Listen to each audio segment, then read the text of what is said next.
어디서 감히 눈을 부릅떠? 500원도 계산 못하면서 왜 밥을 먹어? 날카로운 고함과 함께 수십 장의 영수증 뭉치가 정옥의 얼굴을 때리고 바닥으로 흩어집니다. 15년 동안 새벽부터 밤까지 뼈가 부서져라 일하며 시아버지를 수발한 대가는 고작 동전 몇 개 차이로 무릎을 꿇고 빌어야 하는 짐승 같은 삶뿐이었습니다. 낡은 상가 하나 가졌다고 유세 떠는 시어머니와 아내가 모욕당하는 걸 보며 킥킥대는 남편, 그리고 짝퉁 가방을 던지며 비웃는 시누이까지. 그들에게 정옥은 그저 말 잘 듣는 공짜 종이었습니다. 정옥은 영수증을 한 장씩 주어 정리하며 조용히 숨을 삼켰습니다. 15년의 인내가 가장 잔인하고 완벽한 역전극으로 변하는 순간, 이제부터 무릎 꿇고 피눈물을 흘리게 될 사람은 누구일까요? 시작 전 구독과 좋아요를 눌러주시고 어디서 듣고 계신지 알려주시면 고마운 마음을 담아 그쪽으로 큰 절 올리겠습니다. 그럼 오늘의 사연 시작합니다. 정옥은 평소처럼 저녁 밥상을 차렸습니다. 된장찌개가 보글보글 끓는 소리가 부엌에 퍼졌어요. 냄비 뚜껑을 열자 구수한 냄새가 코끝을 간지렸죠. 두부와 호박이 노릇하게 익어가고 있었습니다. 나물 반찬 3가지를 예쁘게 담고 남편이 좋아하는 계란말이까지 정성껏 준비했어요. 계란말이는 속까지 부드럽게 익도록 약불에서 천천히 말았죠. 43세 정옥에게 이 밥상은 15년째 변함없는 일상이었습니다. 새벽부터 장을 보고 오후 내내 부엌에 서서 만든 음식들이었어요. 손목이 시큰거렸지만 티내지 않았죠. 식구들이 식탁에 둘러앉았습니다. 시어머니가 먼저 수저를 들었고 시누이 경희가 그 옆에 앉았어요. 남편 만석 씨는 TV를 보며 건성으로 밥을 떴죠. 뉴스 소리가 거실에 우문거렸습니다. 정옥이 차려놓은 반찬에는 누구도 고맙다는 말을 하지 않았어요.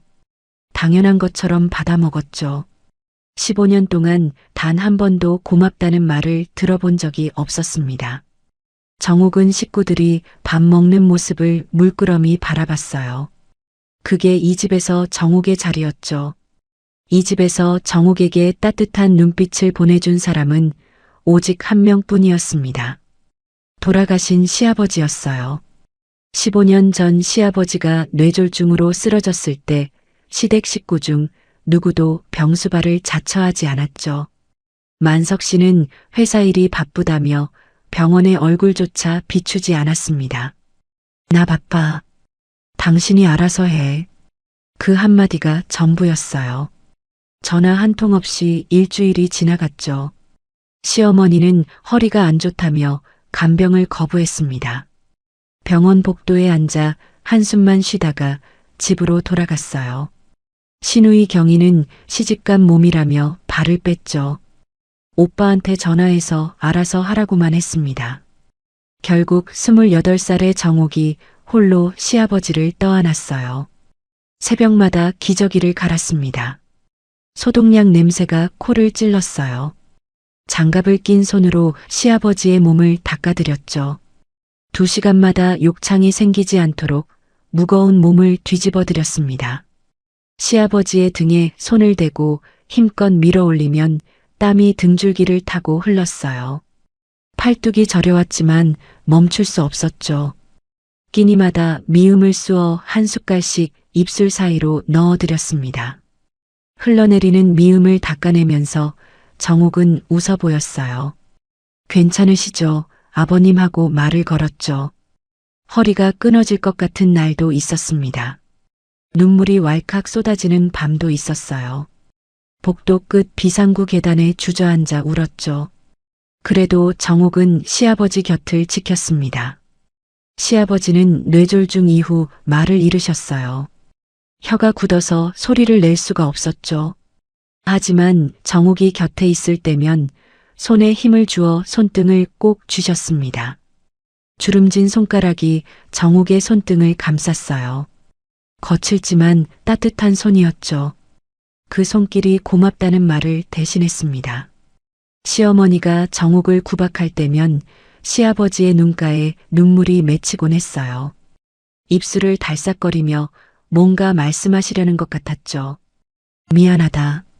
고맙다. 말은 못하셔도 그 눈빛이 정옥에게는 유일한 위안이었습니다. 그 손길 하나로 정옥은 15년을 버텼어요. 시어머니의 구박과 남편의 무관심 속에서도 시아버지의 눈빛 하나가 정옥을 지탱해 주었죠. 그런데 시아버지가 세상을 뜨시자 만석 씨의 태도가 완전히 달라졌습니다. 마치 눈의 가시가 사라진 것처럼 굴었어요. 장례식이 끝나자마자 만석 씨는 정옥을 더 이상 사람 취급하지 않았죠. 아버지 병수 바란다고 돈 쓴 거 생각하면 고마워할 것도 없다고 했습니다. 저녁 식사가 끝났어요. 만석 씨가 지갑을 꺼냈습니다. 정옥은 설거지를 하려고 일어서다가 멈췄죠. 뭔가 이상한 기운이 느껴졌거든요. 만석 씨의 눈빛이 싸늘했습니다. 입꼬리에 비웃음이 걸려 있었어요. 만석 씨가 10,000원짜리 지폐 3장을 꺼내더니 정옥의 발치에 던졌죠. 꼬깃꼬깃 구겨진 돈이 마룻바닥에 흩어졌습니다. 한 장은 식탁 다리 밑으로 굴러 들어갔어요. 또 한 장은 정옥의 발등 위에 떨어졌죠. 만석 씨가 코웃음을 쳤습니다. 입꼬리가 비뚤어지게 올라갔어요. 이번 주 용돈이야. 밥값도 안 되는 년이 30,000원이면 넘치지 않아? 정옥의 귓가에서 윙 소리가 났습니다. 심장이 쿵 내려앉았어요. 시어머니가 못 본 척 TV 리모컨을 집어들었죠. 채널을 돌리는 소리만 거실에 울렸습니다. 신우이 경위는 킥킥거리며 방으로 들어갔어요. 문이 탁 닫히는 소리가 들렸죠. 아무도 정옥 편이 아니었습니다. 이 집에서 정옥은 그저 밥하는 기계에 불과했어요. 정옥은 천천히 무릎을 꿇었습니다. 차가운 마룻바닥이 무릎뼈를 눌렀어요. 바닥에 흩어진 돈을 하나하나 주었죠. 식탁 다리 밑으로 굴러간 지폐를 꺼내려고 팔을 뻗었습니다. 손끝이 미세하게 떨렸어요. 하지만 정옥은 얼굴에 아무런 감정도 드러내지 않았습니다. 15년을 참아온 사람이었으니까요. 울지 않았어요. 소리 지르지도 않았습니다. 이를 악물지도 않았죠. 그저 조용히 돈을 주머니에 넣었어요. 고개를 들자 거실벽에 걸린 시아버지의 영정 사진이 눈에 들어왔습니다. 흑백 사진 속 시아버지가 정옥을 바라보고 계셨죠. 생전에 시아버지가 떠올랐어요. 말을 잃으셨어도 눈빛만큼은 늘 따뜻했던 분이셨습니다. 정옥의 손을 꼭 쥐어주시던 그 손길이 그리웠죠. 정옥은 구겨진 지폐를 주머니에 넣으며 조용히 결심했습니다. 더 이상 참을 이유가 없었어요. 이 집에서 자신을 지켜줄 사람은 이제 아무도 없었죠. 시아버지마저 떠나신 지금 정옥을 붙잡아 둘 끈은 끊어졌습니다. 그날 밤 정옥은 잠들지 않았어요. 어둠 속에서 천장을 바라보며 15년을 되짚었죠. 시계 초침 소리만 방 안에 울렸습니다. 옆에서 남편의 코 고는 소리가 들려왔어요. 새벽 3시가 넘어서야 겨우 눈을 붙였죠. 꿈속에서 시아버지가 정옥의 손을 잡고 무언가를 말씀하셨습니다. 하지만 목소리는 들리지 않았어요. 입술만 달싹거렸죠. 아침이 밝았습니다. 햇살이 커튼 사이로 비집고 들어왔어요. 정옥은 평소처럼 밥상을 차렸죠. 아무 일도 없었다는 듯이요. 하지만 정옥의 눈빛은 어젯밤과 달라져 있었습니다. 깊은 곳에서 차가운 빛이 감돌았어요. 만석 씨는 그 변화를 눈치채지 못했죠. 밥을 먹으면서도 TV만 봤습니다. 시어머니도 마찬가지였어요. 국이 짜다느니 나물이 질기다느니 투덜거리기만 했죠. 그들은 몰랐습니다. 어젯밤 바닥에 던져진 30,000원이 이 집안을 무너뜨릴 거대한 파도의 시작이라는 거요. 그날의 모욕이 그걸로 끝났을까요? 며칠 뒤 오후였습니다. 시누이 경희가 커다란 쇼핑백을 들고 집에 왔어요. 현관문이 열리자마자 향수 냄새가 확 퍼졌죠. 백화점에서나 맡을 수 있는 진한 향기였습니다. 경희는 신발도 제대로 벗지 않고 거실로 들어왔어요. 쇼핑백을 소파 위에 털썩 내려놓더니 한숨을 쉬었습니다. 오늘 백화점이 너무 복잡했다며 투덜거렸죠. 세일 기간이라 사람이 미어 터졌다고 했어요. 시어머니가 반색을 하며 경희를 맞았습니다.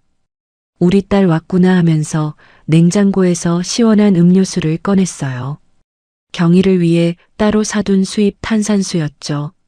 정욱에게는 한 번도 그런 적이 없었습니다. 물 한 잔도 직접 따라 마셔야 했어요. 정욱은 부엌에서 저녁 준비를 하다가 거실을 힐끗 봤죠. 경희가 쇼핑백에서 뭔가를 꺼내고 있었습니다. 시어머니는 뭘 샀냐며 옆에 바짝 붙어 앉았어요. 경희가 가방 하나를 꺼내더니 정욱에게 던졌습니다. 가방이 부엌 바닥에 떨어졌어요. 퍽 하는 소리가 났죠. 정욱은 손에 물기를 닦고 가방을 주었습니다. 해외 명품 브랜드 로고가 박혀 있었어요. 언뜻 보면 수백만 원짜리처럼 보였죠. 금색 버클이 번쩍거렸습니다. 옳게 주려고 가져왔어. 고마워해. 경희가 거만하게 말했어요. 소파에 기대 앉아 다리를 꼬았죠. 시어머니가 옆에서 거들었습니다. 받기나 해라. 너한테 누가 이런 거라도 주겠니? 라고 비아냥댔어요. 정욱은 가방을 자세히 살펴봤죠. 가죽 질감이 엉성했습니다. 손가락으로 누르니 푹 들어갔어요. 진짜 가죽이라면 그렇게 되지 않았을 거죠. 로고 박음질도 삐뚤어져 있었습니다. 실밥이 삐져나온 곳도 있었어요. 한눈에 짝퉁임을 알 수 있었죠. 정욱은 10년 넘게 시장을 다녔습니다. 진짜와 가짜를 구별하는 눈이 생겼어요. 남대문 시장부터 동대문까지 안 다녀본 곳이 없었죠. 이 가방은 동대문 지하상가에서 3만 원이면 살 수 있는 물건이었습니다. 경희는 그걸 명품인 척 선물한 거였어요. 올케를 얼마나 우습게 보면 이런 짓을 할까요? 시누이의 의도가 너무나 뻔히 보였죠. 하지만 정욱은 아무 말도 하지 않았습니다. 그저 고맙다고 짧게 인사하고 가방을 구석에 내려놓았어요. 경희가 킥킥거렸죠. 시어머니도 따라 웃었습니다. 두 사람의 웃음소리가 거실에 울렸어요. 정욱은 다시 부엌으로 돌아가 칼질을 계속했죠. 도마 위에서 칼이 탁탁 소리를 냈습니다. 무 하나를 써는데 평소보다 힘이 들어갔어요. 저녁이 되자 분위기가 더 험악해졌습니다. 시어머니가 안방 서랍에서 영수증 꾸러미를 들고 나왔어요. 두툼한 뭉치였죠. 고무줄로 동여매져 있었습니다. 시어머니는 명동 뒷골목에 작은 상가를 가지고 있었어요. 10평도 안 되는 조그만 점포였죠. 월세 수입으로 용돈을 마련했지만 장부 정리는 전부 정욱에게 떠넘겼습니다. 숫자 계산이 귀찮다는 이유였어요. 시어머니가 거실로 나오더니 영수증 뭉치를 정욱의 얼굴 앞에 던졌습니다. 종이들이 바닥에 흩어졌어요. 하얀 영수증들이 마룻바닥 위에 나뒹굴었죠. 정욱은 또다시 무릎을 꿇어야 했습니다. 며칠 전 3만 원을 주울 때와 같은 자세였어요. 차가운 바닥이 무릎을 눌렀죠. 이게 뭐냐? 계산이 안 맞잖아. 시어머니가 소리를 질렀습니다. 얼굴이 벌겋게 달아올랐어요. 정욱이 고개를 들어 물었죠. 어디가 안 맞느냐고요. 시어머니는 지난번 정산에서 500원이 틀렸다며 따졌습니다. 고작 500원이었어요. 동전 하나 차이였죠. 커피 한 잔 값도 안 되는 돈이었습니다. 계산 하나 제대로 못하는 주제에 밥은 왜 처먹어? 시어머니의 목소리가 거실에 울려 퍼졌습니다.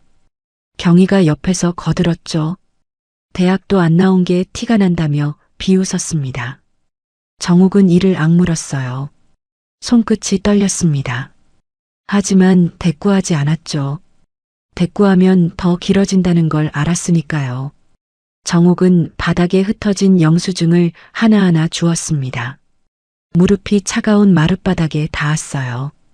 이 집에서 정욱은 늘 이런 자세였죠. 무릎을 꿇고 바닥에 떨어진 것들을 줍는 자세요. 돈이든 영수증이든 자존심이든 다 마찬가지였습니다. 시어머니의 고함이 계속됐어요. 만석 씨는 소파에 누워 TV만 보고 있었죠. 아내가 모욕당하는 걸 보면서도 눈 하나 깜짝하지 않았습니다.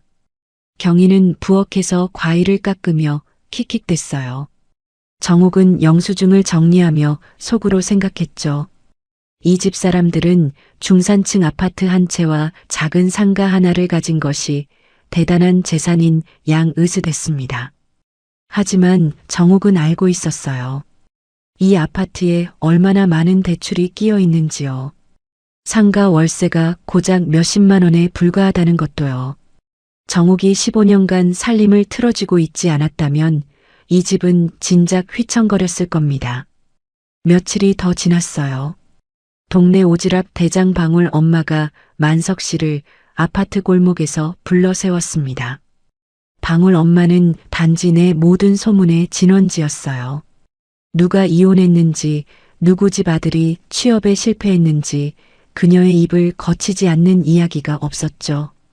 방울 엄마가 만석 씨에게 다가왔습니다. 목소리를 낮추며 귀띔했어요. 며칠 전 명동 뒷골목에서 정욱을 봤다는 거였죠. 만석 씨의 눈썹이 꿈틀했습니다. 그것도 검은 양복 입은 남자들이랑 같이 있더라고요. 손에 커다란 서류 가방까지 들고 있었어요. 방울 엄마가 의미심장한 눈빛을 보냈습니다.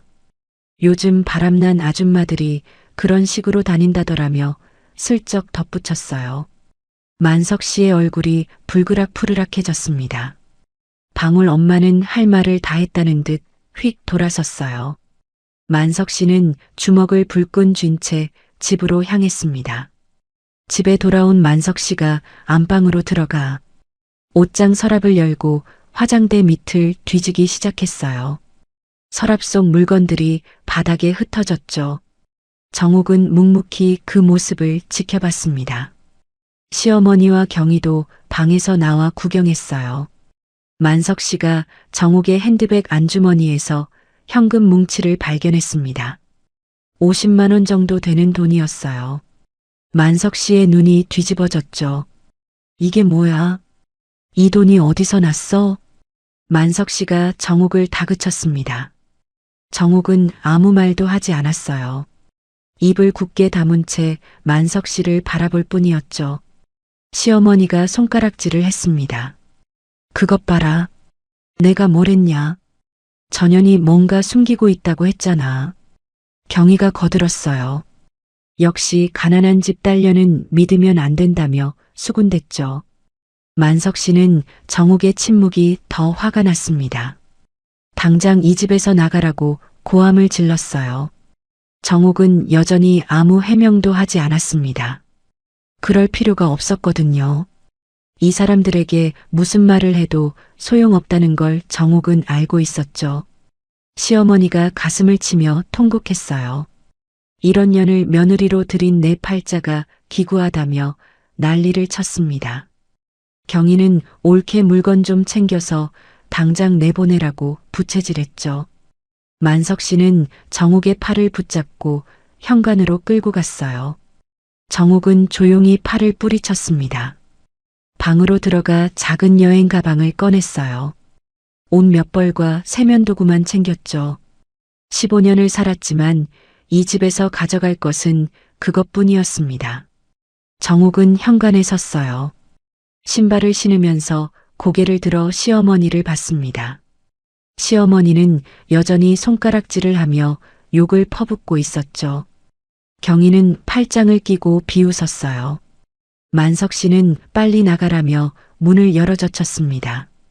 정욱은 뒤도 돌아보지 않았어요. 현관문을 열고 어둠 속으로 걸어나갔습니다. 아파트 로비를 지나 정문을 나섰어요. 가로등 불빛이 정욱의 얼굴을 비췄습니다. 정욱의 표정은 담담했어요. 눈물 한 방울 흘리지 않았습니다. 마치 이 순간을 오래전부터 기다렸다는 듯이요. 정욱은 가방을 끌고 아파트 단지를 빠져나갔어요. 골목 어귀에서 정욱은 잠시 멈춰 섰습니다. 뒤를 돌아보니 아파트 창문에 불빛이 켜져 있었어요. 저 안에서 시어머니는 여전히 욕을 하고 있겠죠. 그들은 정욱을 쫓아냈다고 생각할 겁니다. 정욱은 입꼬리를 살짝 올렸어요. 그건 웃음이 아니었습니다. 15년간 참아온 것들이 이제 터져 나오려는 조짐이었죠. 정욱은 다시 걸음을 옮겼습니다. 정욱의 눈빛이 달라졌어요. 더 이상 숨죽이며 살던 며느리가 아니었습니다. 차갑고 단단한 눈빛이었죠. 정욱은 주머니에서 휴대전화기를 꺼내 번호를 눌렀어요. 신호음이 2번 울리고 누군가가 받았습니다. 정욱은 짧게 말했죠.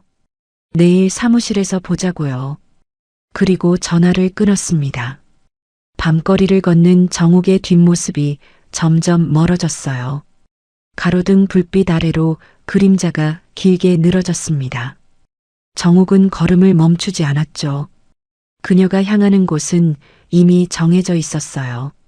시댁 사람들은 정욱이 쫓겨났다고 생각했습니다.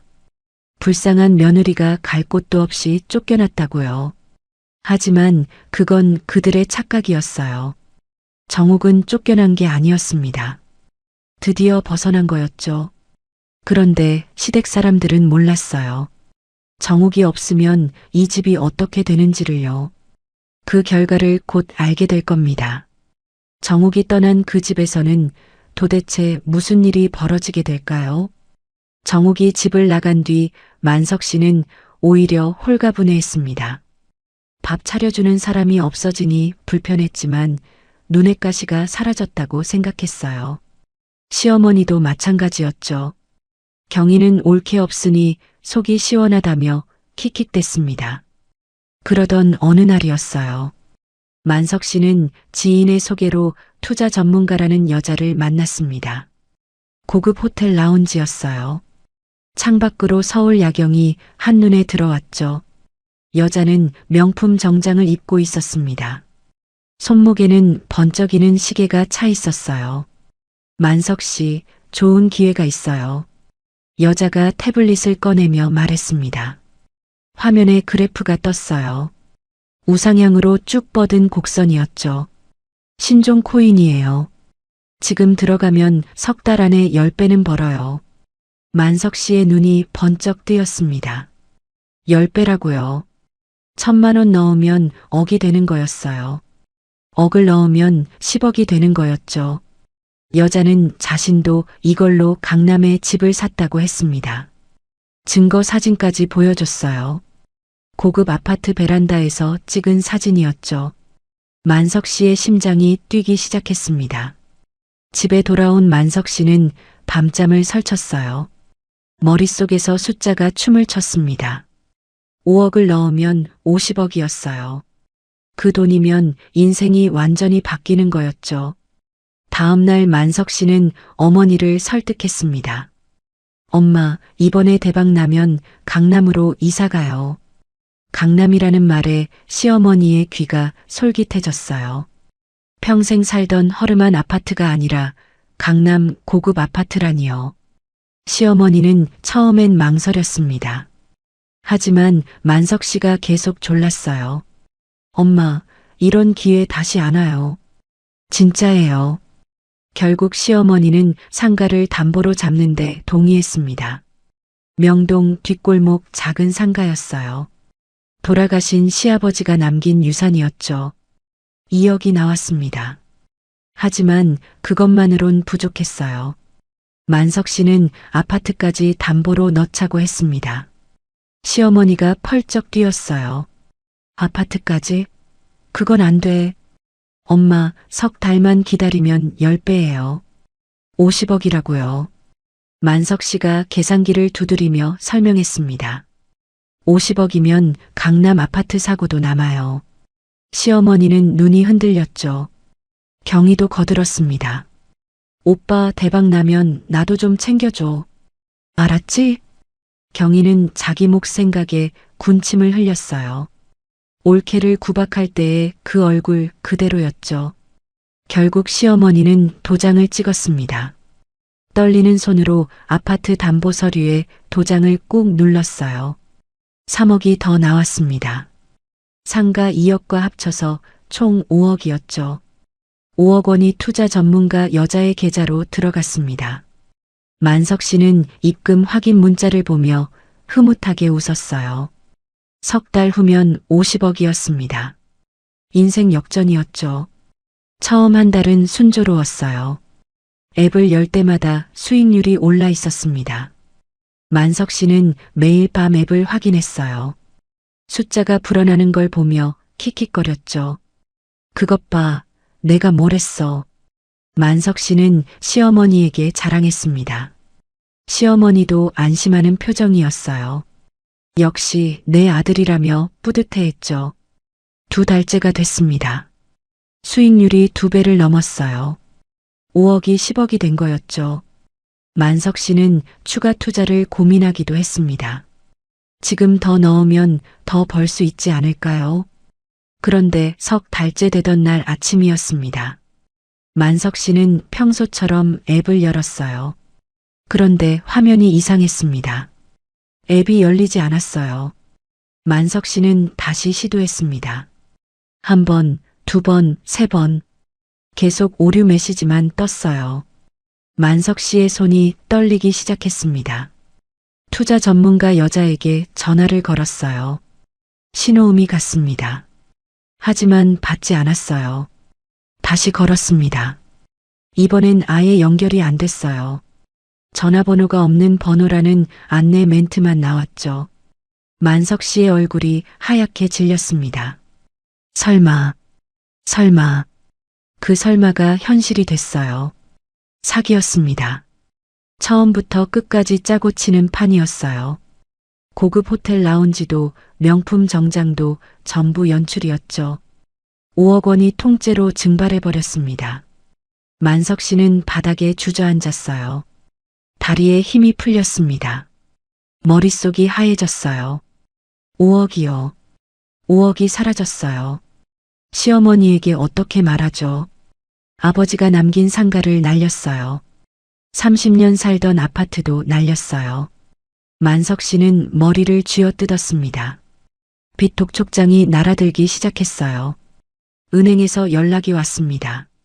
대출 상환이 안 되면 담보를 처분하겠다고 했어요. 만석 씨는 전화를 받을 수 없었습니다. 결국 시어머니가 알게 됐어요. 빨간 봉투가 우편함에 꽂혀 있었거든요. 압류 통지서였습니다. 시어머니는 통지서를 읽다가 손이 덜덜 떨렸어요. 만석아, 이게 뭐냐? 시어머니의 비명이 집안에 울려 퍼졌습니다. 만석 씨는 고개를 들 수 없었어요. 내 집을, 상가를, 내가 다 날렸어? 시어머니가 가슴을 치며 통곡했습니다. 30년 넘게 살던 집이었어요. 남편과 함께 장만한 집이었죠. 남편이 남긴 상가였어요. 그게 다 사라졌습니다. 시어머니는 만석 씨를 원망했어요. 그러다 돌아서면 정옥 탓을 했습니다. 그년이 복을 다 빼앗아간 거야. 그년 때문이야. 없는 사람한테 책임을 돌렸어요. 누군가를 탓하지 않으면 견딜 수 없었거든요. 경희가 달려왔습니다. 경희도 마찬가지였어요. 맞아, 언니 때문에 재수가 없어서 그런 거야. 정옥은 이미 떠나고 없었습니다. 투자와 아무 상관도 없었어요. 하지만 시어머니와 경희는 며느리 탓을 했죠. 만석 씨는 아무 말도 못했습니다. 아파트가 경매에 넘어갔어요. 상가도 압류당했습니다. 모든 재산을 처분해도 빚이 남았어요. 으스대던 중산층 가정이 한순간에 무너져 내렸죠. 이사 날이 왔습니다. 여보, 미안해요. 내가 집을 못 지켰어요. 시어머니가 중얼거렸어요. 돌아가신 남편에게 하는 말이었죠. 눈물이 주름진 볼을 타고 흘렀습니다. 세 식구는 짐을 싸들고 집에서 쫓겨났어요. 이사갈 곳도 마땅치 않았습니다. 그제야 만석 씨는 쫓아낸 아내 생각이 났어요. 15년간 살림을 도맡아 하던 정욱이 없으니 의지할 곳이 없었죠. 아파트를 빠져나오며 만석 씨는 뒤를 돌아봤습니다. 한 달 전 정욱이 나갔던 그 문이었어요. 그때 빨리 나가라고 소리쳤죠. 이제 자신이 그 꼴이 됐습니다. 세 식구는 무거운 발걸음을 옮겼어요. 갈 곳이 없었습니다. 오늘 밤 어디서 자야 할까요? 집에서 쫓겨난 만석 씨 가족은 당장 갈 곳이 없었습니다. 시어머니가 친척들에게 전화를 돌렸어요. 하지만 아무도 받지 않았죠. 신호음만 길게 울리다 끊어졌습니다. 사촌 언니에게 전화했어요. 세 번째 신호음에 끊겼습니다. 이모에게 전화했어요. 역시 받지 않았죠. 돈 빌려달라는 소리로 들릴까봐 모두 피한 거였어요. 시어머니는 전화기를 내려다봤습니다. 평소에 명절 때마다 큰 소리치던 친척들이었어요. 잘 나갈 때는 밥 한 번 먹자며 연락하더니 어려워지니 모른 척했죠. 시어머니의 손이 떨렸습니다. 다른 방법이 없었습니다. 세 식구는 24시간 찜질방으로 향했어요. 각자 작은 가방 하나씩 들고 있었죠. 그게 전 재산이었습니다. 찜질방 입구에서 입장료를 냈어요. 1인당 10,000원이었습니다. 30,000원이 나갔죠. 만석 씨 주머니에 남은 돈이 확 줄었습니다. 안으로 들어가니 사람들이 여기저기 누워 있었어요. 코 고는 소리가 여기저기서 들렸습니다. 땀 냄새와 발 냄새가 뒤섞여 있었죠. 시어머니가 인상을 찌푸렸어요. 여기서 자라고? 시어머니의 목소리가 떨렸습니다. 평생 이런 곳에서 잠을 자본 적이 없었거든요. 하지만 다른 선택지가 없었어요. 세 식구는 구석 자리를 찾았습니다. 바닥에 돗자리를 깔고 누웠어요. 형광등 불빛이 눈을 찔렀습니다. 너무 밝아서 눈을 감아도 빛이 비쳤죠. 시어머니는 천장을 바라보며 눈물을 흘렸어요. 불과 몇 달 전까지만 해도 며느리한테 영수증을 던지며 호통을 치던 사람이었습니다. 계산 하나 못한다고 소리쳤었죠. 밥값도 못한다고 모욕했었어요. 그런데 지금은요. 찜질방 바닥에 누워 있었습니다. 다음 끼니를 어떻게 해결할지 막막했어요. 시어머니는 소리 없이 울었습니다. 경희는 구석에 웅크린 채 휴대폰만 만지작거렸어요. 남편에게 카톡을 보냈습니다. 여보, 나 지금 상황이 좀 그래. 통화할 수 있어? 답장이 왔어요. 딱 한 줄이었습니다. 바빠. 나중에. 경희는 전화를 걸었어요. 남편이 받았습니다. 하지만 목소리가 차가웠죠. 경희가 사정을 설명하려고 했어요. 친정이 파산해서 지금 찜질방에 있다고요. 그런데 남편이 말을 끊었습니다. 그래서 나한테 어쩌라고? 나 바쁘다. 전화가 뚝 끊어졌어요. 경희는 전화기를 들고 멍하니 앉아 있었습니다. 시집간 지 5년이었어요. 친정이 거덜나니 남편 태도가 확 달라졌죠. 눈치가 보일 수밖에 없었습니다. 경희는 무릎에 얼굴을 묻고 어깨를 들썩였어요. 소리 없이 울었습니다. 올케한테 그렇게 못되게 굴 때는 몰랐어요. 자기도 이렇게 될 줄은요. 밤이 깊어갔습니다. 주변 사람들의 코 고는 소리가 커졌어요. 누군가 화장실 가느라 지나가는 발소리도 들렸죠. 잠이 올 리 없었습니다. 만석 씨는 슬그머니 일어났어요. 찜질방을 나와 편의점으로 향했습니다. 진열대를 둘러봤어요. 도시락은 비쌌습니다.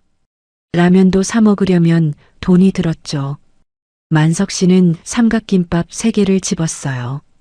한 개에 1,500원이었습니다. 세 개에 4,500원이었죠. 그게 새 식구의 저녁이었습니다.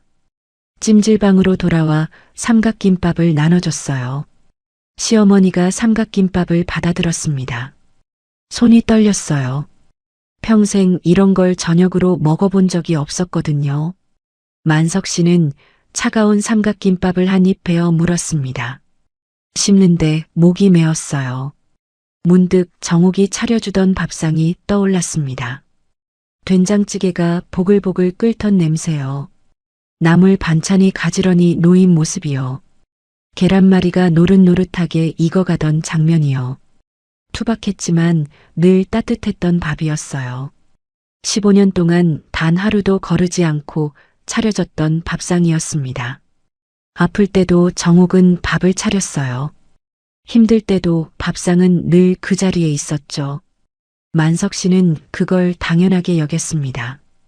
밥 먹으면서 투덜댔어요. 반찬이 맛없다고 했죠.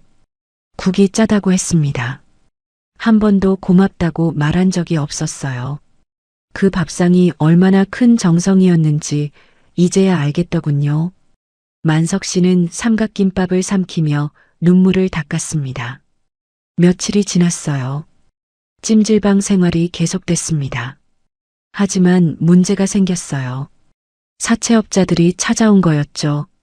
김만석 씨, 나와. 입구에서 고함이 들렸습니다. 험상궂은 남자 둘이 서 있었어요. 사채업자였습니다. 어떻게 알고 찾아왔는지 모르겠지만 찾아왔어요. 빚 갚아? 이자만 벌써 얼마야? 남자들이 소리를 질렀습니다. 찜질방 손님들이 다 쳐다봤어요. 시어머니는 얼굴이 화끈거렸습니다. 창피해서 고개를 들 수 없었죠. 여기서 행패 부리면 경찰 부릅니다.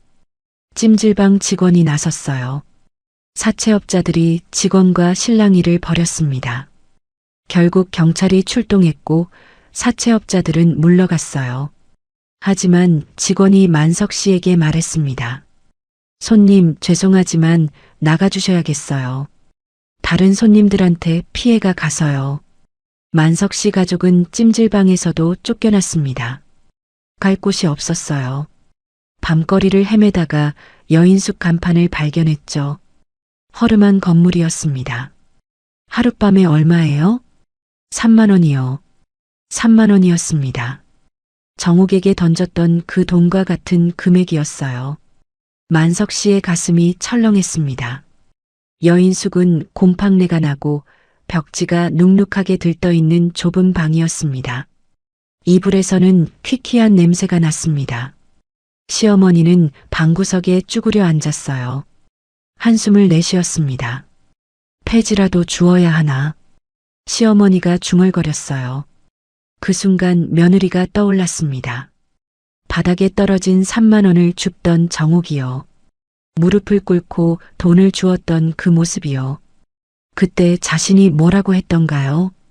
밥값도 안 되는 년이라고 했었죠. 3만 원이면 넘친다고 비웃었었어요. 그런데 지금 자신이 폐지를 주어야 할 판이 됐습니다. 시어머니는 그제야 깨달았어요. 자신이 얼마나 잔인했는지를요. 하지만 이미 버스는 떠난 뒤였습니다. 돌이킬 수 없었어요. 만석 씨는 담배를 물고 여인숙 복도로 나왔습니다. 창밖을 내다봤어요. 불빛이 흩어진 밤거리가 보였습니다. 정옥이가 어디 있을까요? 찾아가서 무릎 꿇고 빌면 한 번쯤 봐주지 않을까요?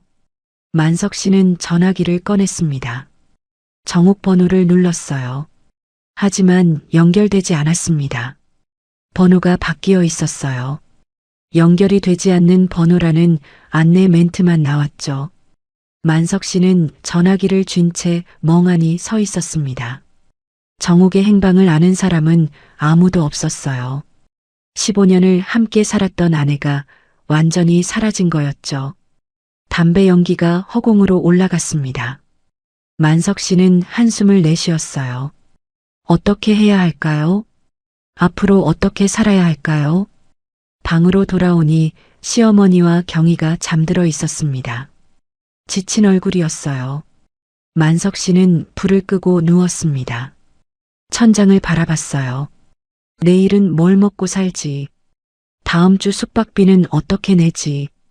빚쟁이들은 또 찾아올 텐데 걱정이 머릿속을 가득 채웠습니다.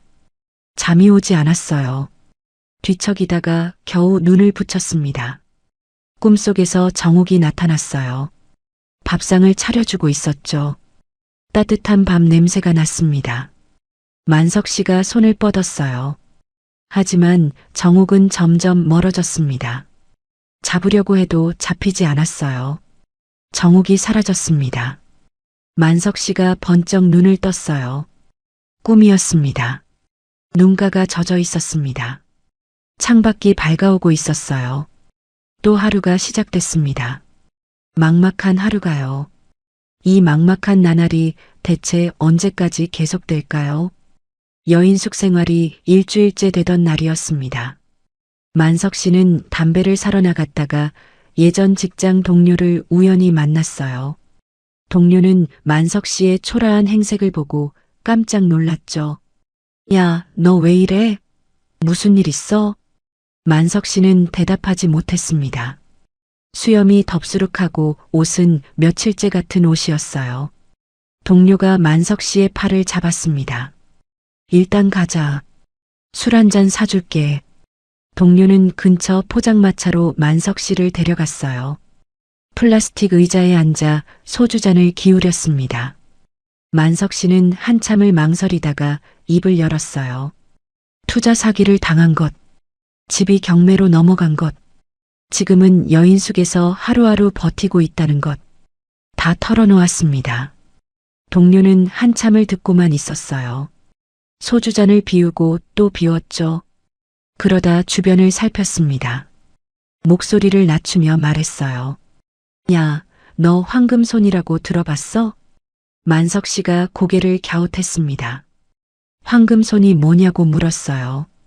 동료가 몸을 앞으로 숙였습니다. 목소리가 더 낮아졌어요.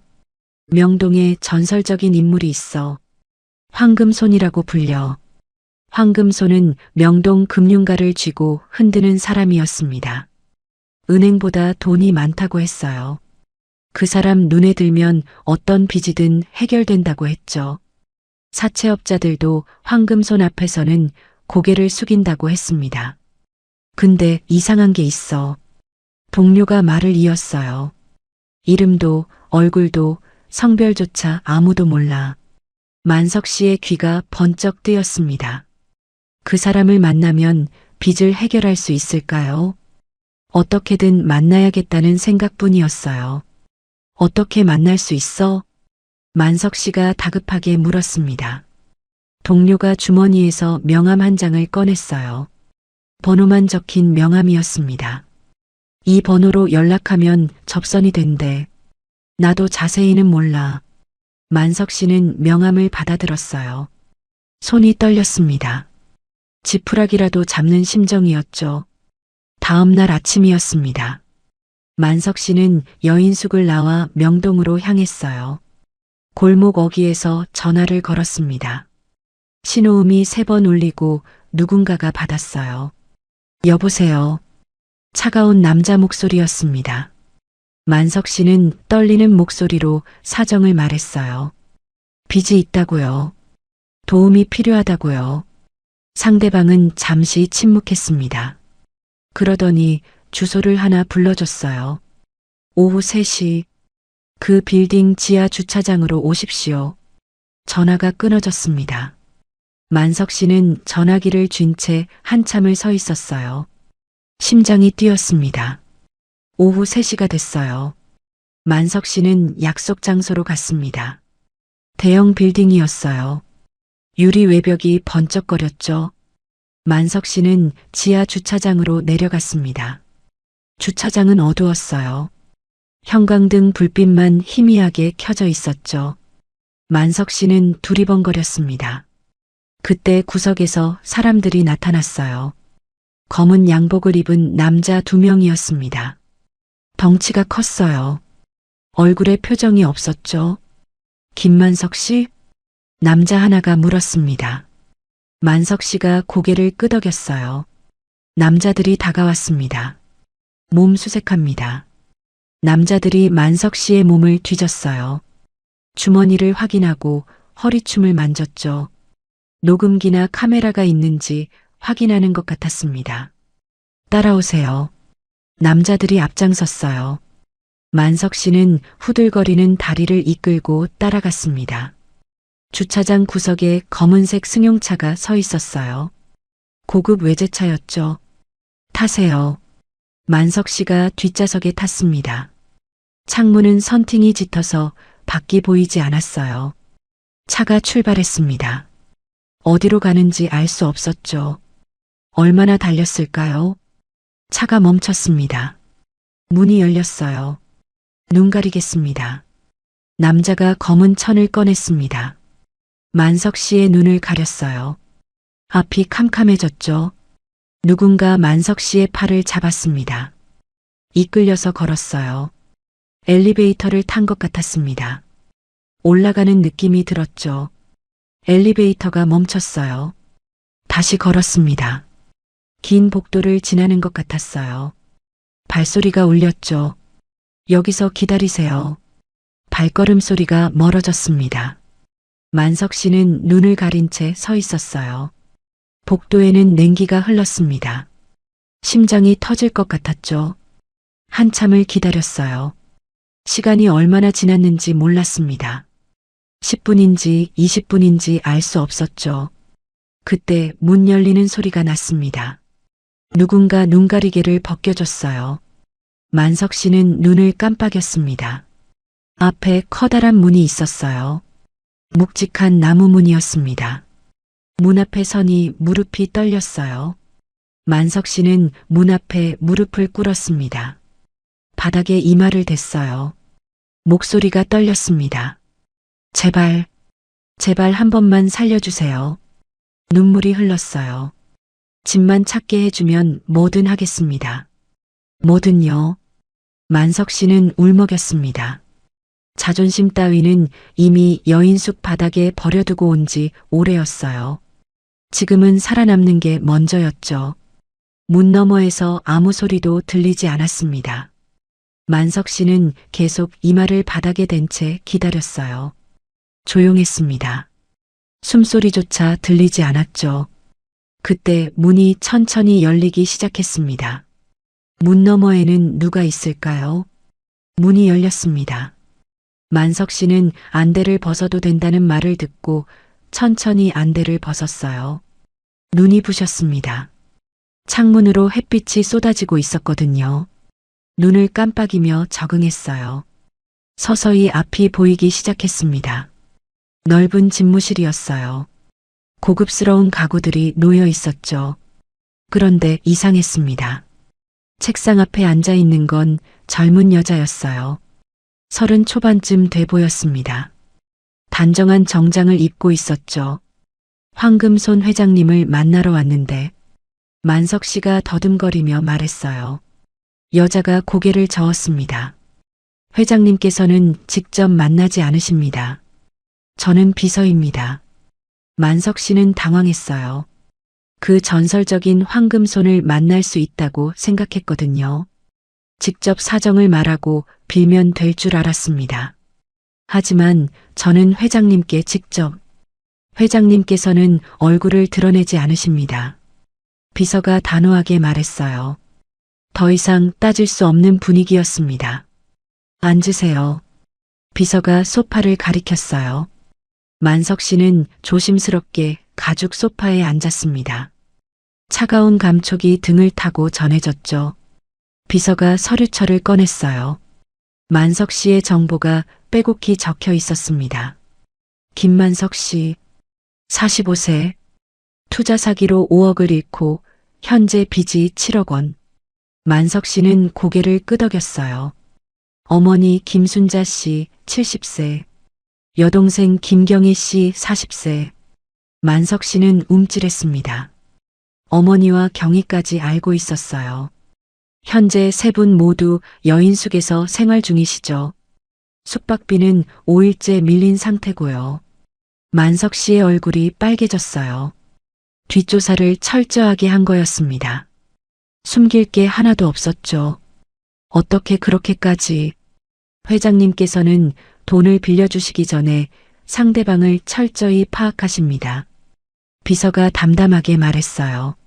만석 씨는 할 말을 잃었습니다. 사정은 파악했습니다. 비서가 서류를 내려놓았어요. 회장님께서 기회를 주신다고 하셨습니다.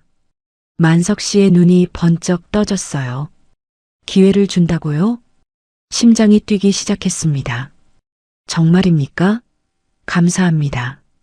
정말 감사합니다. 만석 씨는 연신 고개를 숙였어요. 지푸라기라도 잡는 심정이었습니다. 단 조건이 있습니다. 비서의 목소리가 낮아졌어요. 만석 씨는 침을 삼켰습니다. 회장님께서 소유하신 상가 건물이 있습니다. 비서가 말했어요. 그 건물 화장실 청소 관리인으로 일하십시오. 만석 씨는 귀를 의심했습니다. 화장실 청소요. 청소 관리인이요. 네. 화장실. 청소요? 만석 씨의 목소리가 떨렸어요. 어머니와 여동생분도 함께요. 세 분 모두 일하셔야 합니다. 만석 씨의 얼굴이 일그러졌어요. 화장실 청소라니. 그것도 어머니와 경희까지. 왜? 하필 화장실 청소입니까? 만석 씨가 떨리는 목소리로 물었어요. 비서가 똑바로 만석 씨를 바라봤습니다. 김만석 씨, 지금 담보로 내놓을 게 있으세요? 만석 씨는 입을 다물었어요. 담보요. 집도 없고 차도 없었습니다. 통장에 돈도 없었죠. 내놓을 게 아무것도 없었어요. 없으시잖아요. 비서가 말했어요. 담보가 없으면 다른 걸로 증명해야죠. 성실함으로라도요. 만석 씨는 고개를 떨궜습니다. 반박할 수 없었어요. 1년입니다. 1년 동안 성실하게 일하시면 회장님께서 빚 문제를 해결해 주신다고 하셨습니다. 비서가 서류 한 장을 내밀었어요. 고용 계약서였습니다. 월급은 최저임금 수준입니다. 숙소는 건물 지하에 방을 마련해 드립니다. 만석 씨는 계약서를 바라봤어요. 화장실 청소라니, 남의 똥을 치우라니, 평생 그런 일은 해본 적이 없었습니다. 하지만 거절할 처지가 아니었어요. 오늘 밤 잘 곳도 없었거든요. 이것마저 거절하면 진짜 길거리에 나앉아야 했습니다. 하겠습니다. 만석 씨가 떨리는 목소리로 대답했어요. 자존심을 바닥에 내려놓은 순간이었습니다. 여기 서명하세요. 만석 씨는 떨리는 손으로 펜을 잡았어요. 서명란에 이름을 적었습니다. 글씨가 삐뚤빼뚤했죠. 내일 아침 9시까지 이 주소로 오세요. 세 분 모두요. 비서가 주소가 적힌 종이를 건넸어요. 돌아가실 때도 안대를 쓰셔야 합니다. 이 건물 위치가 알려지면 안 되거든요.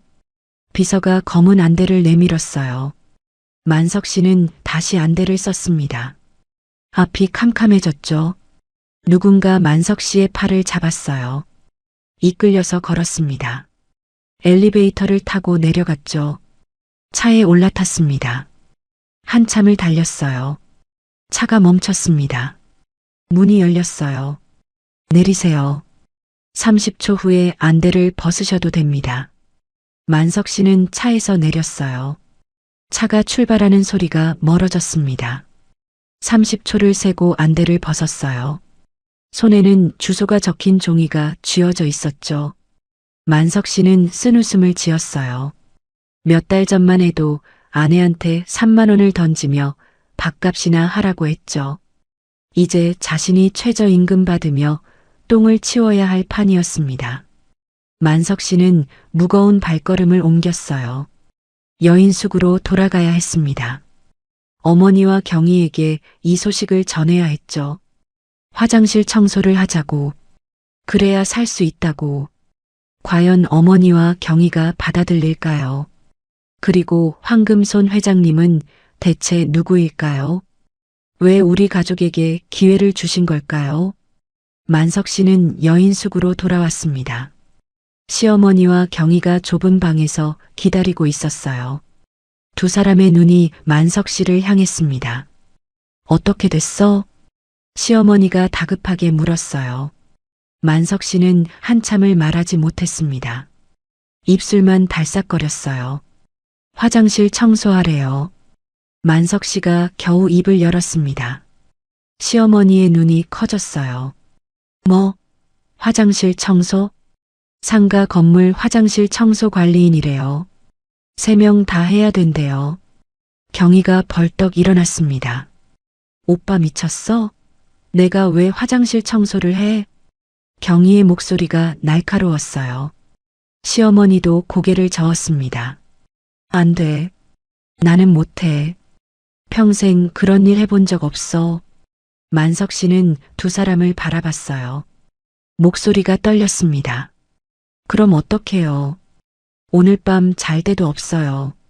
숙박비 5일째 밀렸어요. 시어머니의 입이 다물어졌습니다. 경희도 할 말을 잃었어요. 현실이었습니다. 거기 가면 지하에 숙소도 준대요. 월급도 줘요. 만석 씨가 말했어요. 이거 아니면 진짜 길바닥이에요. 방 안이 조용해졌습니다. 시어머니는 창밖을 바라봤어요. 어두운 밤거리가 보였죠. 저 밖에서 자야 할 수도 있다는 거였습니다.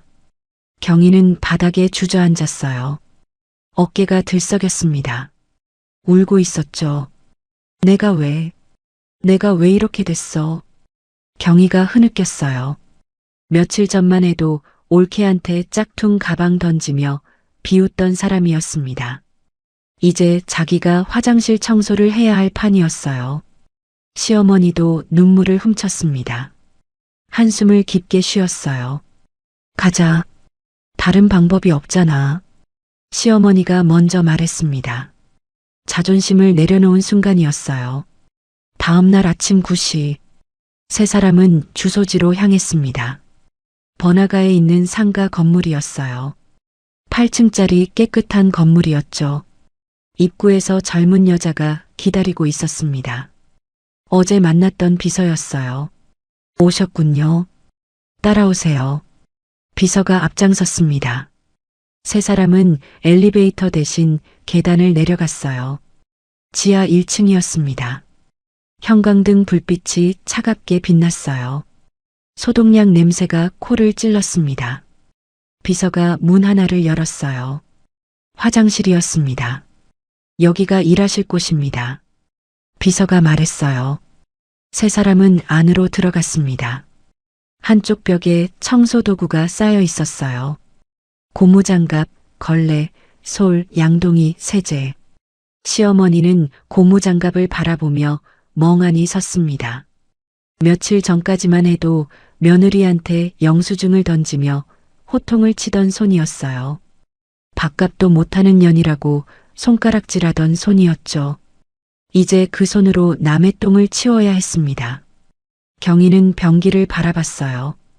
입술이 파르르 떨렸습니다. 명품 가방 운운하던 신우이가 변기를 닦아야 할 처지가 됐어요. 비서가 서류철을 꺼냈습니다. 시어머니 앞에 내밀었어요. 청소용품 영수증 파일입니다. 시어머니가 서류철을 받아들었어요. 손이 떨렸습니다. 회장님 지시입니다. 영수증 관리 똑바로 하세요. 비서가 말했어요. 목소리가 차가웠습니다.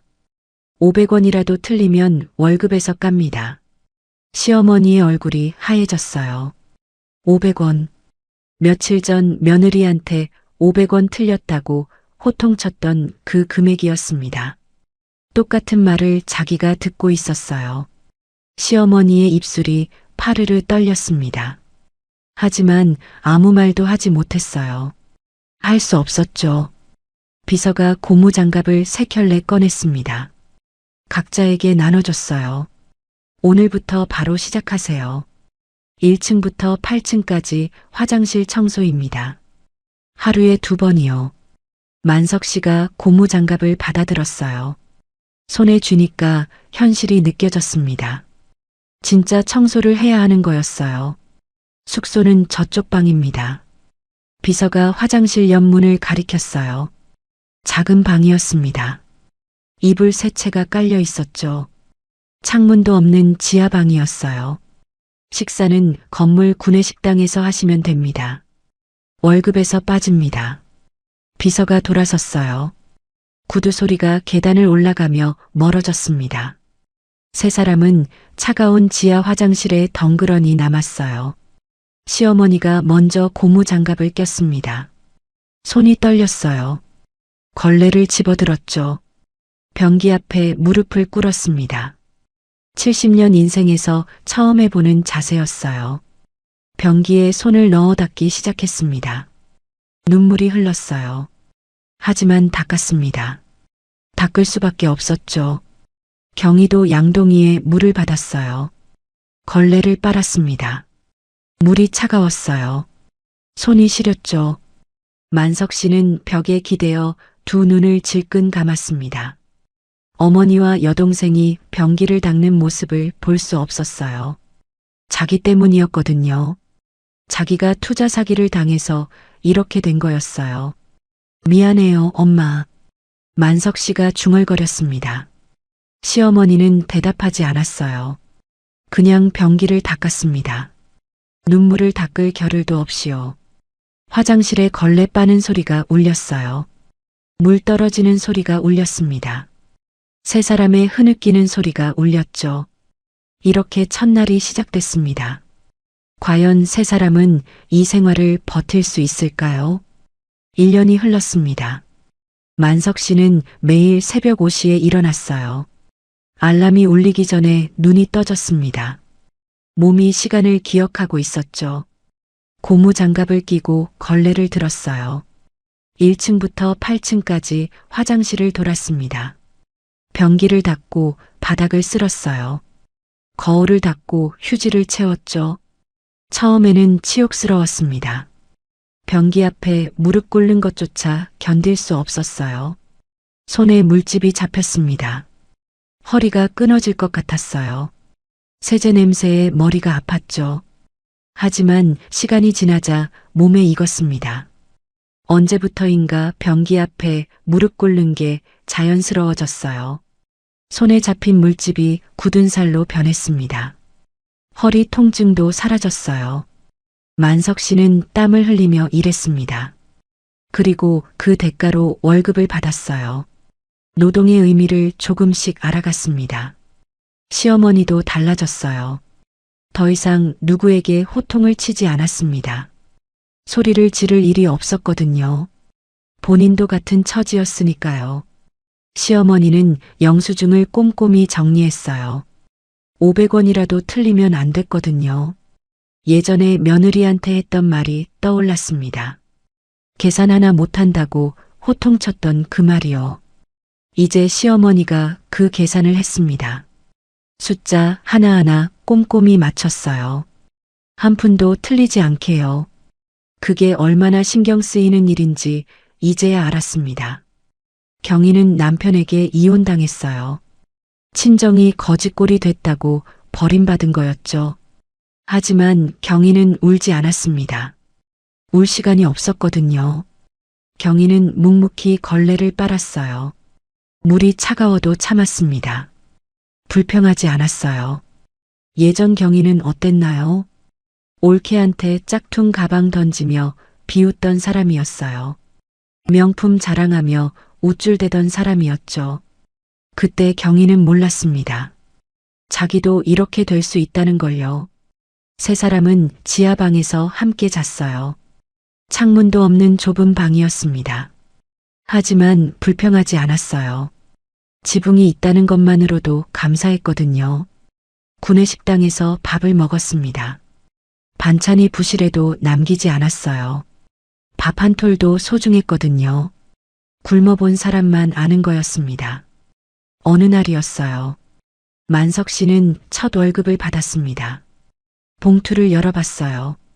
200만 원이 채 되지 않았습니다. 예전 같았으면요. 하루 술값에도 못 미쳤을 금액이었어요. 친구들이랑 고깃집 몇 번 가면 없어질 돈이었죠. 아내한테 던진 3만 원을 몇 번 합친 것에 불과했습니다. 하지만 그 돈이 묵직하게 느껴졌어요.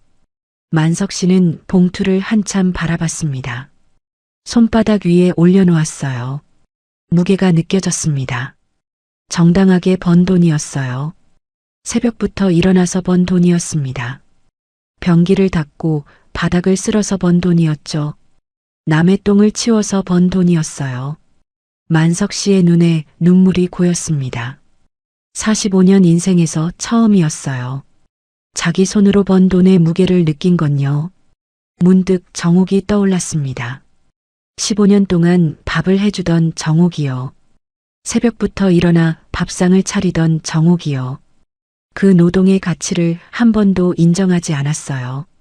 된장찌개 끓이는 냄새가 났습니다. 나물 반찬이 가지런히 놓인 밥상이 보였어요. 계란말이가 노릇노릇했죠. 매일 차려졌던 그 밥상이요. 그게 얼마나 힘든 일이었는지 이제야 알았어요. 매일 새벽 일어나는 게 얼마나 고된지 알았습니다. 같은 일을 반복하는 게 얼마나 지치는지 알았어요. 그런데도 15년 동안 하루도 쉬지 않았습니다. 만석 씨는 그걸 당연하게 여겼어요. 반찬이 맛없다고 투덜댔습니다. 국이 짜다고 불평했어요. 한 번도 고맙다고 말한 적이 없었죠. 정호가, 만석 씨가 중얼거렸습니다. 미안하다는 말이 입안에서 맴돌았어요. 하지만 정옥은 없었습니다. 어디 있는지도 몰랐어요. 시어머니도 비슷한 생각을 하고 있었습니다. 영수증을 정리하다가 문득 손을 멈췄어요. 며느리가 떠올랐거든요. 이 영수증을 정옥이 15년 동안 정리했습니다. 500원 틀렸다고 호통을 쳤었어요. 얼굴에 영수증을 던졌었죠. 지금 생각하면 미친 짓이었습니다.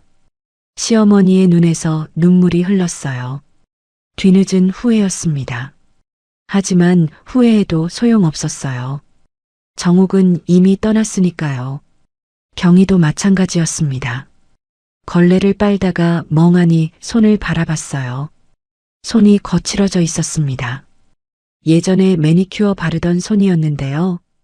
올케한테 짝퉁 가방 던지던 손이었어요. 3만 원짜리 가방을 선물이라고 던졌죠. 그때 올케는 어떤 기분이었을까요? 이제야 알 것 같았습니다. 세 사람은 각자의 자리에서 변해갔어요. 억지로 변한 게 아니었습니다. 살아남기 위해 변한 거였어요. 그러다 보니 진짜 변하고 있었습니다. 만석 씨는 월급 봉투를 품에 넣었어요. 이 돈으로 뭘 할까요? 술을 사 마실까요? 아니요. 그러고 싶지 않았습니다. 저녁이 됐습니다. 세 사람은 지하방에 모였어요. 만석 씨가 월급 봉투를 꺼냈습니다. 첫 월급이에요. 시어머니와 경희가 봉투를 바라봤어요. 아무도 말이 없었습니다. 만석 씨가 봉투를 열었어요. 돈을 세 등분으로 나눴습니다. 각자에게 건넸어요. 엄마, 경희, 고생했어요. 만석 씨가 말했습니다. 목소리가 떨렸어요. 시어머니가 돈을 받아들었습니다. 손이 떨렸어요. 눈물이 흘렀습니다. 경희도 돈을 받았어요. 고개를 푹 숙였습니다. 어깨가 들썩였어요. 아무도 말하지 않았습니다. 하지만 세 사람은 알았어요. 뭔가 달라지고 있다는 걸요. 1년 전에 자신들과는 다르다는 걸요. 어느 날이었습니다. 비서가 지하로 내려왔어요. 세 분 모두 올라오세요. 회장님께서 부르십니다. 만석 씨는 걸레를 내려놓았어요. 시어머니와 경희도 손을 멈췄습니다. 1년 동안 한 번도 회장님을 만난 적이 없었거든요. 저희를요? 셋 다요? 네. 지금 바로요. 세 사람은 서로 얼굴을 봤어요. 무슨 일일까요? 혹시 잘렸나요? 아니면 1년이 끝났으니 내쫓는 걸까요? 비서를 따라 엘리베이터를 탔습니다. 꼭대기 층으로 올라갔어요. 긴 복도를 지났습니다. 커다란 문 앞에 섰어요. 비서가 문을 열었습니다. 들어가세요. 세 사람은 안으로 들어갔어요. 넓은 집무실이었습니다. 고급스러운 가구들이 놓여 있었죠. 창가를 등지고 누군가 앉아 있었어요. 의자가 돌아갔습니다. 여자였어요. 고급 정장을 입고 있었습니다. 머리는 단정하게 올려 묶었죠. 손목에는 수천만 원짜리 시계가 빛났어요. 세 사람은 멈춰 섰습니다. 여자의 얼굴이 보였어요. 그 순간 세 사람의 심장이 동시에 멈췄습니다. 정욱이었어요. 3만 원을 던지며 쫓아낸 며느리. 영수증을 던지며 호통쳤던 며느리. 짝퉁 가방을 선물하며 비웃었던 올케. 그 정욱이 거기 앉아 있었습니다. 정욱이? 만석 씨가 더듬거렸어요. 시어머니는 입이 떡 벌어졌습니다. 경희는 다리에 힘이 풀려 휘청거렸어요. 정욱은 대답하지 않았어요. 가만히 세 사람을 바라볼 뿐이었습니다. 표정이 없었어요. 눈빛만 차가웠죠. 왜 내가 여기? 시어머니가 말했어요. 목소리가 떨렸습니다. 정욱이 천천히 일어섰어요. 책상 앞으로 걸어왔습니다. 구두 소리가 또각또각 울렸어요. 1년 동안 수고하셨어요. 차가운 목소리였어요. 세 사람이 알던 정욱의 목소리가 아니었습니다. 내가 황금손이야? 만석 씨가 물었어요. 네. 정욱이 고개를 끄덕였습니다. 어떻게, 이럴 수가. 만석 씨의 다리가 풀렸어요. 바닥에 주저앉았습니다. 시어머니도 비틀거렸어요. 경희가 부축했지만 경희도 흔들렸죠. 정욱이 책상 위에서 서류 봉투를 집었어요. 시어머니 앞에 던졌습니다. 봉투가 바닥에 떨어졌어요. 열어보세요. 어머니. 시어머니는 떨리는 손으로 봉투를 열었어요. 서류가 나왔습니다. 건물 등기부등본이었어요. 계산해 보세요. 정욱의 목소리가 낮아졌어요. 영수증 계산도 못하냐고 하셨잖아요. 이 건물이 얼마인지 계산해 보세요. 시어머니의 얼굴이 하얘졌어요. 입술이 파르르 떨렸습니다. 아무 말도 못했어요. 정욱이 경희를 바라봤습니다. 서랍을 열었어요. 뭔가를 꺼내서 책상에 올려놨어요. 명품 가방이었어요. 진짜 명품이요. 수백만 원짜리였죠. 명품 가방 좋아하셨죠? 정욱이 말했어요. 3만 원짜리 짝퉁 던지면서 뭐라고 하셨어요? 분수에 맞게 살라고 하셨죠?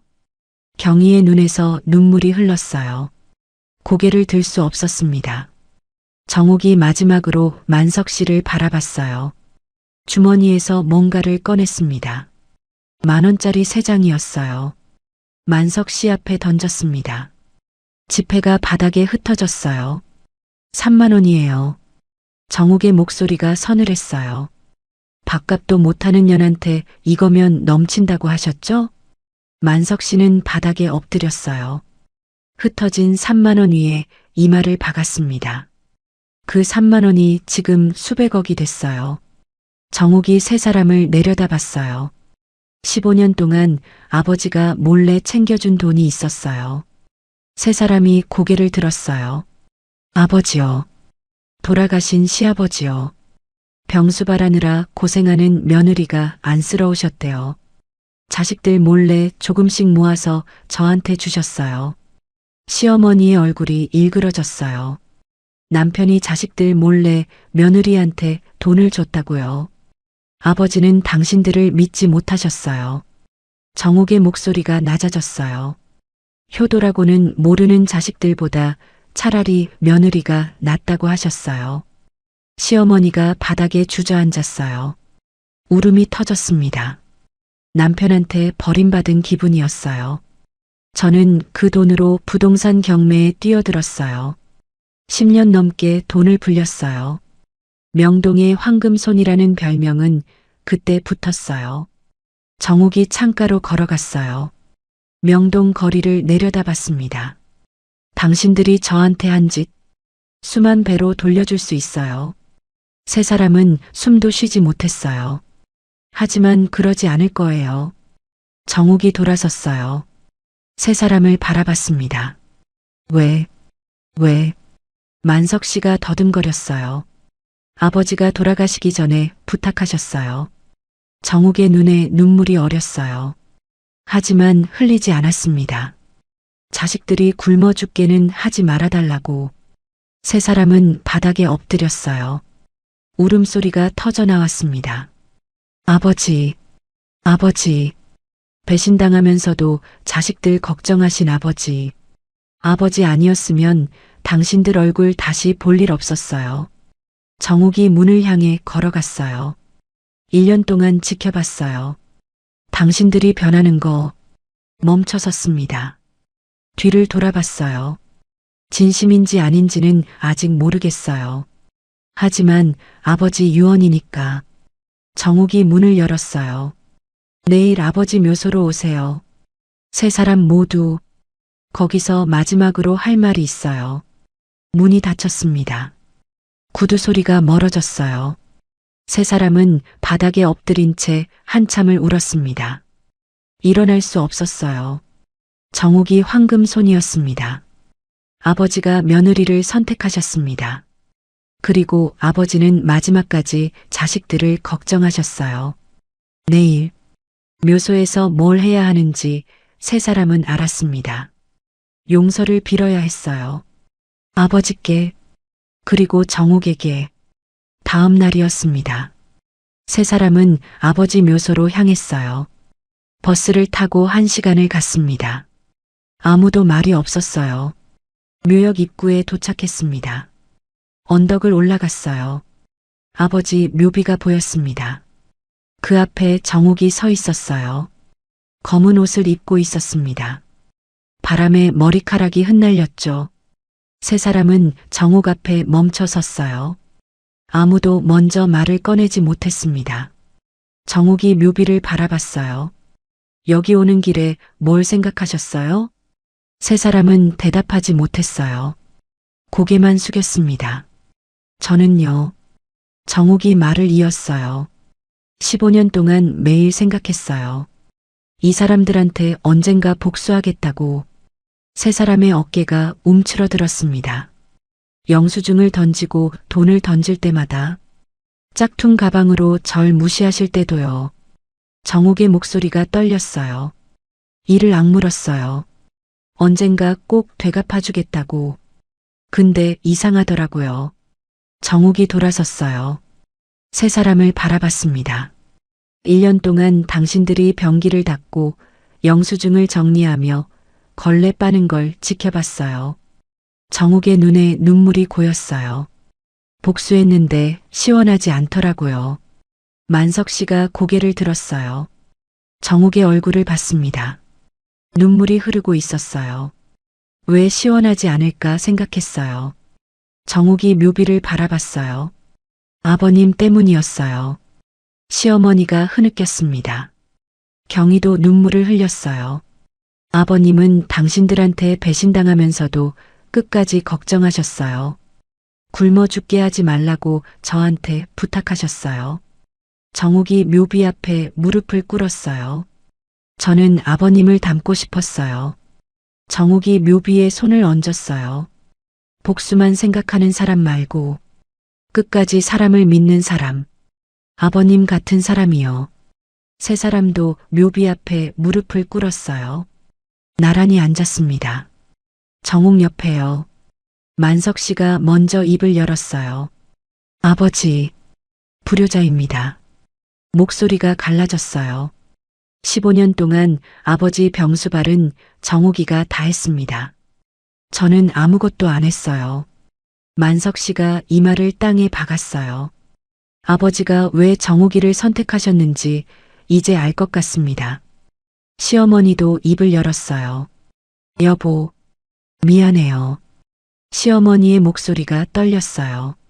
며느리한테 얼마나 못되게 굴었는지 이제야 알았어요. 시어머니가 묘비를 어루만졌어요. 당신은 다 알고 있었구나. 그래서 며느리 편을 든 거구나. 경희도 고개를 숙였어요. 아버지, 올케 언니한테 못되게 굴어서 죄송해요. 경희가 흐느꼈어요. 세 사람은 묘비 앞에서 한참을 울었어요. 바람이 불었습니다. 노을이 지기 시작했어요. 정욱이 일어섰습니다. 주머니에서 뭔가를 꺼냈어요. 서류였습니다. 만석 씨 앞에 내밀었어요. 이게 뭐야? 만석 씨가 물었어요. 서류를 받아들었습니다. 아파트 등기부등본이었어요. 경매로 넘어갔던 그 아파트요. 명예 이전 서류예요. 정욱이 말했어요. 뭐? 만석 씨가 눈을 크게 떴어요. 돌려줄게요. 그 집. 세 사람은 믿을 수 없다는 표정이었어요. 정욱이 왜 집을 돌려주는 걸까요? 왜 이러는 거야? 만석 씨가 물었어요. 정욱이 묘비를 바라봤어요. 아버지가 원하신 건 복수가 아니었어요. 정욱이 말했어요. 자식들이 잘 살기를 바라셨어요. 비록 못난 자식들이어도. 시어머니가 울음을 터뜨렸어요. 그러니까 조건이 있어요. 정욱이 세 사람을 바라봤어요. 앞으로는 사람을 무시하지 마세요. 돈이 없다고, 배운 게 없다고, 못 배웠다고 무시하지 마세요. 세 사람은 고개를 끄덕였어요. 그게 아버지가 원하셨던 거예요. 그리고 제가 원하는 거예요. 정욱이 돌아서 내려가기 시작했습니다. 정욱아, 만석 씨가 불렀어요. 정욱이 그대로 멈췄습니다. 고마워. 그리고 미안해. 만석 씨의 목소리가 떨렸어요. 15년 동안 고생시켜서 미안해. 사랑한다는 말 한 번 못해서 미안해. 정욱의 어깨가 떨렸어요. 시어머니도 말했어요. 정욱아, 미안하다. 그리고 고맙다. 경희도 말했어요. 언니, 미안해. 정말 미안해. 정욱은 한참을 서 있었어요. 어깨가 들썩였습니다. 울고 있었어요. 하지만 뒤를 돌아보지 않았어요. 그냥 손을 들어 흔들었습니다. 작별 인사였어요. 정욱이 언덕을 내려갔습니다. 검은 승용차가 기다리고 있었어요. 차에 올라탔습니다. 차가 출발했어요. 멀어졌습니다. 세 사람은 묘비 앞에 남았어요. 노을이 붉게 물들었습니다. 하늘이 타오르는 것 같았죠. 만석 씨가 묘비를 어루만졌어요. 아버지, 잘 살게요. 시어머니가 말했어요. 여보, 며느리 복 있었어. 우리가 몰랐지. 경희가 말했어요. 아버지, 저도 정욱 언니처럼 살게요. 세 사람은 묘비 앞에서 해가 질 때까지 앉아 있었어요. 바람이 불었습니다. 나뭇잎이 흩날렸어요. 어디선가 아버지의 목소리가 들리는 것 같았습니다. 그래, 이제야 철이 들었구나. 세 사람은 웃었어요. 울면서 웃었습니다. 노을이 저물었어요. 어둠이 내렸습니다. 하지만 세 사람의 마음에는 빛이 들어왔어요. 오늘의 이야기는 어떠셨나요? 정욱님의 사연이 마음에 남으셨다면 댓글로 여러분의 생각을 들려주세요. 이 따뜻한 이야기가 더 많은 분들에게 전해질 수 있도록 구독과 좋아요로 함께 해주신다면 여러분의 하루에 좋은 일만 가득하실 거예요. 오늘도 들어주셔서 감사합니다. 건강하고 행복한 하루 보내시길 바랍니다.